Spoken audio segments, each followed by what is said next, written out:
የወረዳው ሳምንታዊ የጽዳት ዘመቻ መርሃ ግብር በማስመልከት በደቀ መሀሪ ኮንዶሚኒየም አካባቢ በዕለቱ ተከናውኗል። በጽዳት ዘመቻው ላይ የተገኙ የወረዳ 7 ዋና ስራ አስፈጻሚ ኢንጂነር ይትባረክ ብርሃኔ እንደገለጹት ጽዳትን ስናጸዳ ጤናማ ማህበረሰብ ከመፍጠር ባሻገር ከተማችን ለቱሪስት መስህብነት መዳረሻ እንድትሆን ያግዛል ብለዋል። በጽዳት መርሃ ግብሩ ላይ የክፍለ ከተማ የወረዳ አመራሮች፣ ነዋሪዎች፣ የሰላም ሰራዊት፣ የሴፍቲኔት ተጠቃሚዎች፣ የሽርክና ማህበር ተሳትፈዋል። የልደታ ክፍለ ከተማ ወረዳ 7 ስራ ክህሎት ጽሕፈት ቤት የኢንተርፕራይዞች ውጤታማነት ለአዲስ አበባ ብልጽግና በሚል መሪ ቃል በወረዳ ውስጥ ከሚገኙ የኢንተርፕራይዝ አንቀሳቃሾች ጋር ውይይት አካሂደዋል።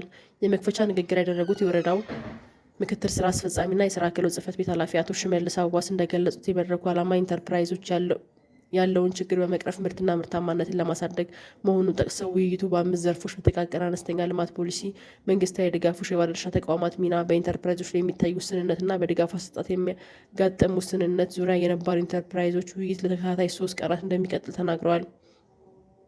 ጽሕፈት ቤት ኃላፊው አቶ ሽመልስ አዋስ አክለው መንግስት ለኢንተርፕራይዞች ፍትሐዊ የገበያ ትስስር መፍጠር፣ የብድር አገልግሎት ማመቻቸት፣ የመስሪያ ቦታ ማመቻቸት ላይ ትኩረት ሰጥቶ ይሰራል ብለዋል። የውይይቱ ተሳታፊዎች በበኩላቸው የመስሪያ ቦታ ማስፋፊያ እንዲፈቀድላቸውና ብድር እንዲመቻችላቸው ጠይቀው አስተዳደሩ ያሉ ችግሮችን ተቀራርቦ ለመፍታት ዝግጁ መሆኑን ከስራ ኃላፊዎቹ መልስ ተሰጥቷል።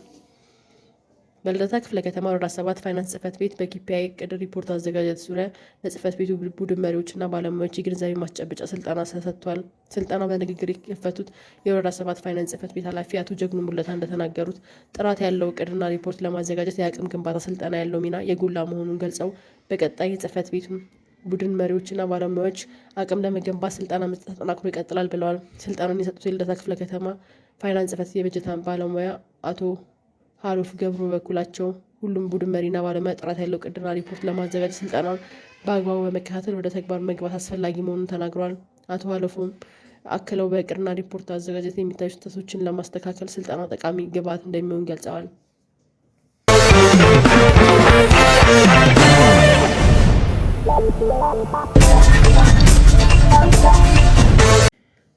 በልደታ ክፍለ ከተማ ወረዳ 7 አስተዳደር የቅዳሜና እሁድ ገበያ በሜክሲኮ አደባባይ፣ ተክለ ሃይማኖት አደባባይ እና ሰንጋተራ 40/60 ኮንዶሚኒየም ተጠናክሮ እንደቀጠለ ይገኛል። በዕለቱም የወረዳ 7 ዋና ስራ አስፈጻሚ ኢንጂነር ይትባረክ ብርሃኔ፣ የንግድ ግብረ ኃይልና የኮሚኒኬሽን ጽሕፈት ቤት በጋራ በመሆን የቅዳሜና እሁድ ገበያ እያቀረበ ምርቶችን በቦታው በመገኘት ምልከታ አካሂዷል። በቅዳሜና እሁድ ገበያ የግብርናና ኢንዱስትሪ ምርቶች ለሸማች በተመጣጣኝ ዋጋ በስፋት በጥራት መቅረቡን በምልከታው ማረጋገጥ ተችሏል። የአካባቢ ነዋሪዎች በሰንበት ገበያ የመጠቀም ልምዱን ከሳምንት ሳምንት እያደገ መሆኑን የወረዳ 7 ዋና ስራ አስፈጻሚ ኢንጂነር ይትባረክ ብርሃኔ ገልጸው የወረዳው ነዋሪዎች በአቅራቢያቸው የሚገኘውን የቅዳሜና እሁድ ገበያ የቀረቡ የኢንዱስትሪ ግብርና ምርቶች በተመጣጣኝ ዋጋ እንዲሸምቱ መልእክት አስተላልፈዋል።